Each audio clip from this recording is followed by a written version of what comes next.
আজকে ২ টাকার নোট নিয়ে কথা বলবো। বাংলাদেশের প্রথম বাজারে ২ টাকার নোট আসে। এটা হচ্ছে ১৯৮৮ সালে। সেই সময় অর্থ সচিব ছিলেন গোলাম কিবরিয়া। ওনার সময়ের একটা নোট। এটা হচ্ছে বাংলাদেশের প্রথম ২ টাকার নোট। এরপর থেকে যতজন অর্থ সচিবের স্বাক্ষরের নোট বাজারে আসছে, এগুলো পরপর সবগুলো অর্থ সচিবের নোট আছে, সর্বশেষ এটা।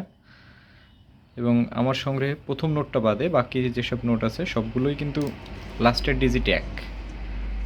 অর্থাৎ আমার প্রত্যেকটা নোটের লাস্টের ২ সংখ্যা ১।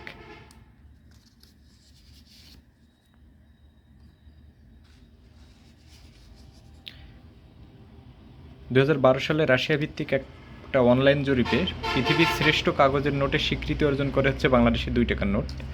আমাদের এই নোটটা সারা পৃথিবীর শ্রেষ্ঠ কাগজের নোট। দেখতে বেশ সুন্দর ছিল।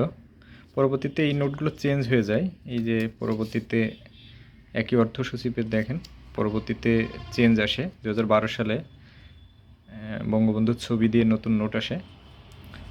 তার আগে এই দোয়েল পাখির এই নোটগুলো ছিল। এগুলোর সাথে আমাদের ছোটোবেলার অনেক স্মৃতি জড়িয়ে আছে।